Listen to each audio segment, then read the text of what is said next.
नमस्कार, मैं अनुज सोम। बहुत बहुत स्वागत है आपका एक नई वीडियो में।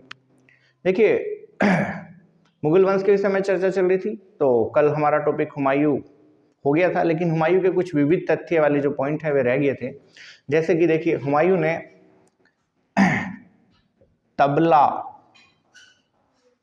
तबला ए अदल एक व्यवस्था बनाई थी। तबला ए अदल क्या है? ये है न्याय का ढोल। यानी कि कोई व्यक्ति अगर जिसे न्याय से संबंधित समस्या है और वो सीधा सम्राट से संपर्क करना चाहता है, तो ये ढोल बजा के वो सम्राट से न्याय की गुहार लगा सकता है। ऐसी ही व्यवस्था हमें सल्तनत काल में इल्तुतमिश के समय भी देखने को मिलती है। इसका उल्लेख जो है इब्न बतूता ने अपने ग्रंथ रिहल्ला में किया। उसने कहा है कि इब्न बतूता ने अपने महल के बाहर 2 शेर की मूर्ति लगाई हुई थी, जिसमें झंझी लटकी हुई थी, और किसी को अगर न्याय चाहना था तो वो उन घंटे को बजा सकता था। ठीक है, लेकिन चूंकि अभी हम बात कर रहे हैं किसकी? मुगल काल की। तो मुगल काल में हुमायूं ने तबला ए अदल की शुरुआत की, और संभवतः इसी से प्रेरणा लेके जहांगीर ने भी आगे जाके आगरा के किले में एक जंजीर लगवाई, जिसे न्याय की जंजीर कहा गया। उसके विषय में हम आगे पढ़ेंगे। इसके अलावा हुमायूं ने मीना बाजार औरतों के लिए व्यवस्था एक स्थापित की, जिसे मीना बाजार कहा गया। देखिए, इसके अलावा क्या है, हुमायूं को ज्योतिष विद्या में बड़ा विश्वास था। तो हुमायूं ने सप्ताह के 7 दिन अलग अलग ड्रेस पहनने का एक कॉन्सेप्ट बनाया हुआ था, जिसका उल्लेख कुछ किताबों में किया गया, और मैं भी आपने संभवतः पढ़ा होगा, लेकिन फिर भी जो कुछ नए स्टूडेंट हैं उनके लिए हम जरूर बताएंगे। जैसे क्या था? शनिवार के दिन काला वस्त्र, रविवार के दिन सफेद वस्त्र, ठीक है, और रविवार के दिन पीला वस्त्र, और सोमवार के दिन सफेद वस्त्र पहनने का हुमायूं को शौक था। इसके अलावा कोई भी वो कार्य बिना ज्योतिष की अनुमति के नहीं करता था। ये कहा जाता है कि अगर किसी नए कार्य की शुरुआत करता तो वो सबसे पहले अपना सीधा पैर रखता। इसके अलावा उसने एक ग्लोब भी तैयार किया था, जिसमें ज्योतिष से संबंधित नक्षत्रों की जानकारी थी, और एक बहुत बड़ी चटाई भी बनवाई जिस पे बैठ के वो ज्योतिष विद्या से संबंधित सलाह करता था। तो ये हुमायूं के फैक्ट थे जो कल की वीडियो में नहीं हो पाए थे। खैर, मैं कल आपसे बता रहा था कि आज द्वितीय अफगान वंश के विषय में हम पढ़ेंगे। तो हुमायूं की मृत्यु के बाद होता क्या है? हुमायूं की मृत्यु के बाद वैसे तो शासक अकबर बनता है, लेकिन हमें हुमायूं से पहले जो हुमायूं और शेरशाह के मध्य संघर्ष हुआ उसे जरूर पढ़ना पड़ेगा। तो यहाँ पे द्वितीय अफगान वंश के विषय में पढ़ेंगे हम। द्वितीय अफगान वंश, और द्वितीय अफगान वंश का संस्थापक है आपका शेरशाह सूरी।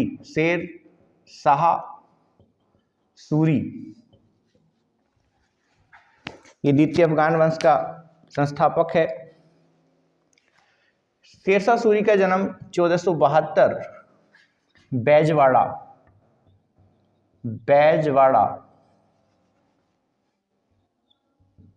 होशियारपुर,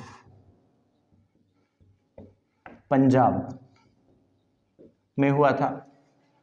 कहीं कहीं बुकों में नरनौल भी लिखा हुआ है। ये नरनौल के पास ही है, तो आप उससे बेफिक्र रहिए। ये नरनौल भी इसी के पास ही है, तो कोई इसमें प्रॉब्लम नहीं है। हालांकि यहाँ पे क्या है, कानून गो शेरशाह के जन्म की तिथि 1486 बताते हैं। तो यहाँ अब आप क्या होगा कि ये सर ये क्या है कि दो जन्म तिथि, तो सही क्या होगा? तो असल में अगर क्वेश्चन आएगा कानून गो के, इतिहासकार हुए हैं आधुनिक, कानून गो के अनुसार तिथि क्या है? 1486। और अगर क्वेश्चन आएगा कि जन्म तिथि क्या थी, तो 1472। तो ध्यान रखना, अगर क्वेश्चन कानून गो के अनुसार पूछता है तो 1486 होगा, अदरवाइज आंसर 1472 होगा। अब यहाँ पे एक चीज और मैं आपसे शेयर कर दूं कि शेरशाह के जो दादा थे, कहा जाता है कि ये बहलोल लोदी के समय भारत आए थे, और बहलोल लोदी के समय आने के बाद ये उस समय घोड़ों के व्यापारी थे। इन्होंने भारत में ही आके अपने यहाँ पे नौकरी वगैरह ढूंढना शुरू किया। तो जब शेरशाह का जन्म हुआ तो शेरशाह के जो पिता हैं उनका नाम है हसन खां। हसन खां हरियाणा क्षेत्र में जमाल खां, और या फिर कहीं कहीं पे स्लैश करके मैं लिख रहा हूं जलाल खां। देखो यहां बुकों में थोड़ा सा विभेद है, तो कहीं जमाल खां लिखा हुआ है तो कहीं जलाल खां लिखा हुआ है। इनके यहाँ पे इन्होंने नौकरी की है। अब एक चीज और आप देखिए, सिकंदर लोदी। सिकंदर लोदी का सूबेदार था जमाल खां या जलाल खां, और इसी के अधीन हसन खां नौकरी करते हैं। तो जब सिकंदर लोदी ने इस भाई साहब का ट्रांसफर जौनपुर में किया, जौनपुर, उसी समय हसन खां को भी इसके साथ जौनपुर जाना पड़ा। ठीक है, हसन खां भी अपने इस संरक्षक के साथ कहां पर पहुंचे, जौनपुर। जौनपुर जाने के बाद हसन खां को जलाल खां ने किसकी, सासाराम की जागीर दी। ठीक है, तो यहां इंपॉर्टेंट है सासाराम की जागीर का। अब आगे होता क्या है देखिए,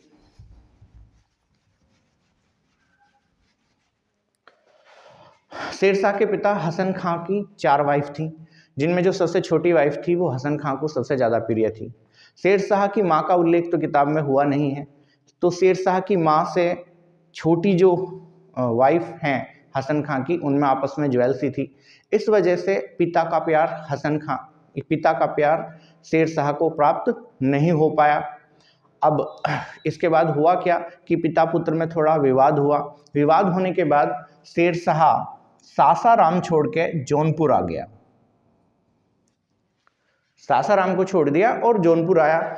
जौनपुर पूरव का सिराज कहलाता है, पूरव का सिराज। अभी पूरव का सिराज क्या है, पूरव का सिराज ये है कि सिराज जो है कोई मध्य एशिया में शिक्षा का बहुत बड़ा केंद्र है, उसी की तुलना जौनपुर से की गई है। तो शिक्षा के क्षेत्र में काफ़ी अग्रणी था, इस्लामी, खासकर इस्लामी शिक्षा के क्षेत्र में, जिसके कारण इसे पूरव का सिराज कहा गया। तो शेरशाह की प्रारंभिक शिक्षा जौनपुर में हुई थी, आप ये नोट कर सकते हो। क्वेश्चन एग्जाम में पूछा गया है कि शेरशाह ने अपनी कहाँ पढ़ाई पूरी की, तो जौनपुर में इसने शिक्षा प्राप्त की। शिक्षा प्राप्त करने के बाद शेरशाह पुनः सासाराम में आया। अब शेरशाह, एक चीज और देखिए आप, शेरशाह के पिता का नाम जैसे मैंने बताया है हसन है।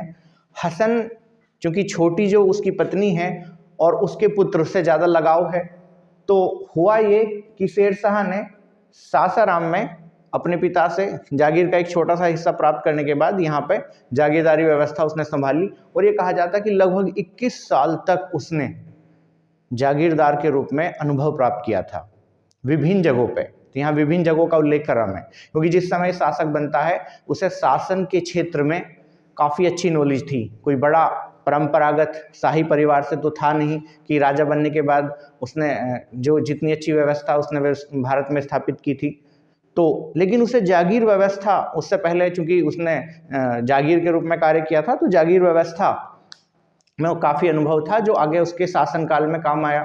खैर, हुआ ये कि देखो फिर क्या हुआ, दोबारा से फिर पिता पुत्र में विवाद हुआ, और शेरशाह दक्षिणी बिहार के सूबेदार, दक्षिण बिहार का एक सूबेदार था जिसका नाम था बहार खां लोहानी। बहार खां लोहानी, बहार खां लोहानी की सेवा में आया। सासाराम छोड़ के शेरशाह दक्षिण बिहार के सूबेदार बहार खां लोहानी की सेवा में आया, और इसी की सेवा करते समय ये कहा जाता है कि एक शेर की हत्या शेरशाह ने की थी।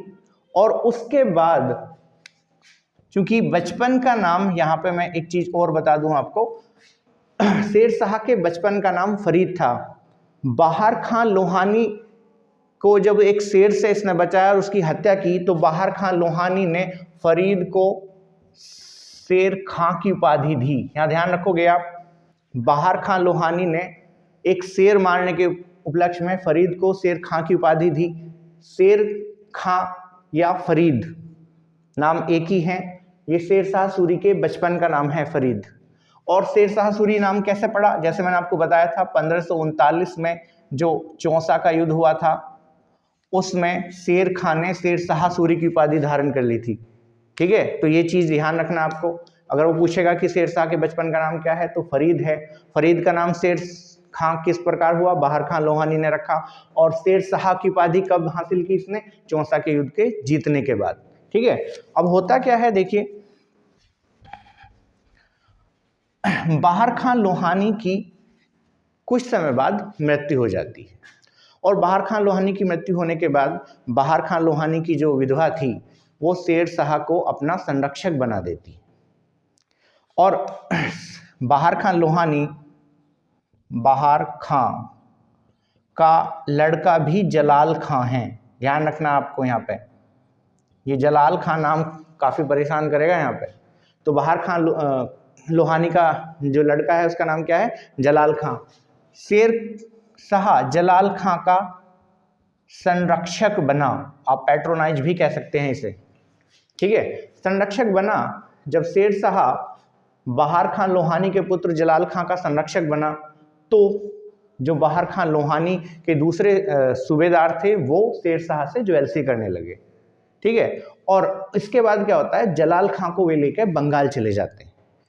बंगाल जाने के बाद चूंकि दक्षिणी बिहार का सारा हिस्सा शेरशाह के हाथ में आ जाता है और इस तरीके से शेरशाह दक्षिणी बिहार का स्वतंत्र शासक बनके स्वतंत्र शासक की भांति व्यवहार करना शुरू करता है।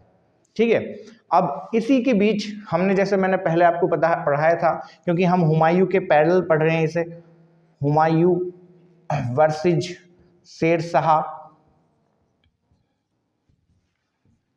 लगभग कॉन्टेम्परेरी है। कॉन्टेम्परेरी मीन्स एक साथ ही की ये घटना है। तो हमने जैसे पढ़ा है पहले 1539 का चौसा का युद्ध, मैं पुनः रिपीट कर रहा हूँ, और 1540 का कन्नौज का युद्ध। शेरशाह जीत के आगरा और दिल्ली का शासक बन जाता है। आगरा और दिल्ली का शासक बन जाता है। तो शेरशाह जब आगरा और दिल्ली का शासक बनता है तो अब आइए आगे क्या होता है देखते हैं।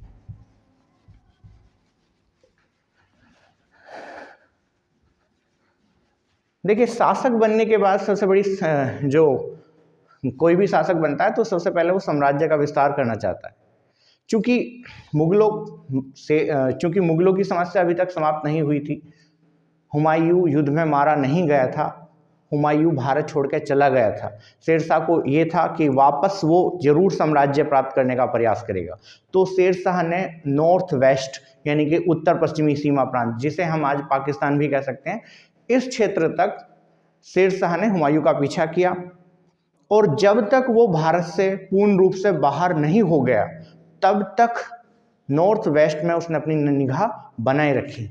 इसी क्रम में शेरशाह ने अपना साम्राज्य विस्तार भी किया। तो शेरशाह जब गद्दी पे बैठा तो उसका गद्दी पे बैठने का टाइम पीरियड 1540 से 45 से 1540 से और 45 से, ठीक है, काफी कम समय के लिए गद्दी पे बैठा तो साम्राज्य विस्तार किया। साम्राज्य विस्तार में पहला जो आक्रमण है 1540 में, वो लाहौर पे किया था। लाहौर आप जानते हैं वर्तमान में पाकिस्तान में है, नॉर्थ वेस्ट साइड है भारत की। लाहौर पे आक्रमण किया और इसके बाद 1541 में मुगलों के समर्थक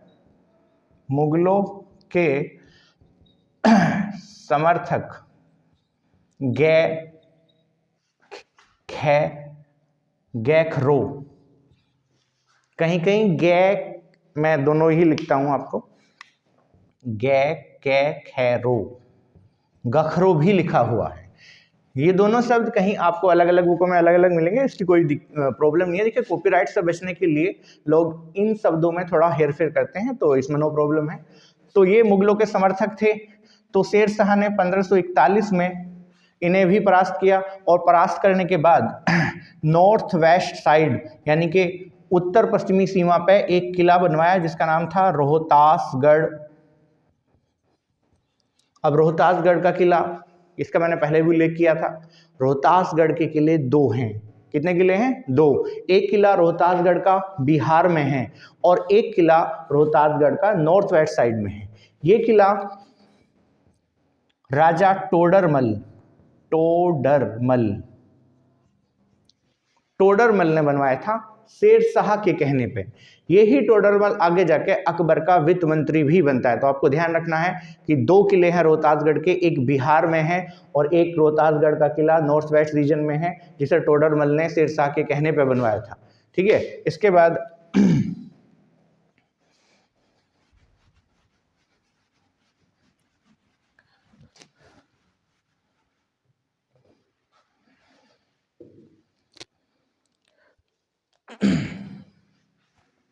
इसके बाद क्या होता है, 1542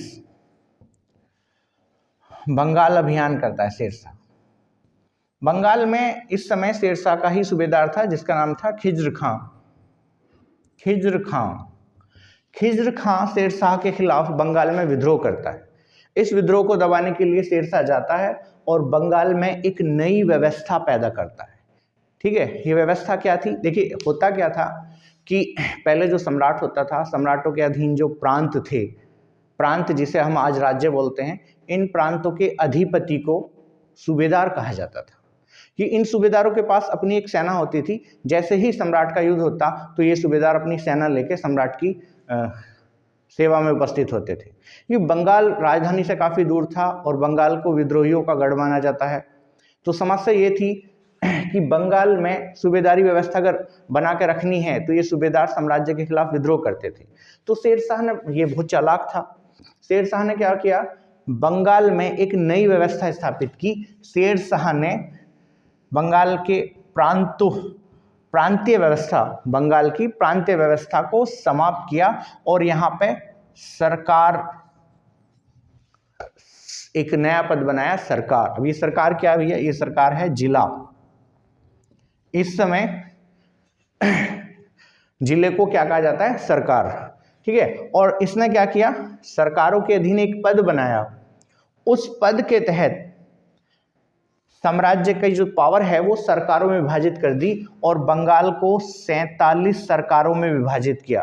हालांकि यहाँ से मैं आपको बता दूं, यहाँ कानून को कहते हैं कि शेरशाह का साम्राज्य पूरा का पूरा जो साम्राज्य है वो 47 सरकारों में विभाजित था, जो गलत है। अगर आप इस तरीके से किताब में पढ़ रहे हैं तो आप मिस्टेक करोगे, ध्यान रखना है।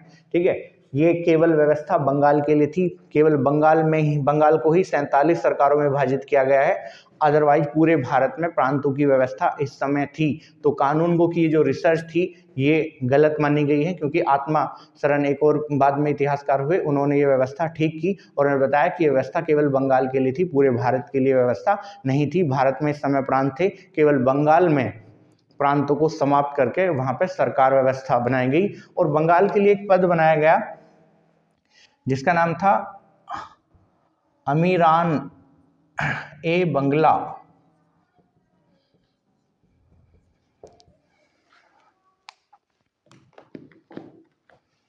अमीरान ए बंगला या अमीरन ए बंगला, कहीं कहीं बुकों में अमीरन ए बंगला है। और इस पद पे काजी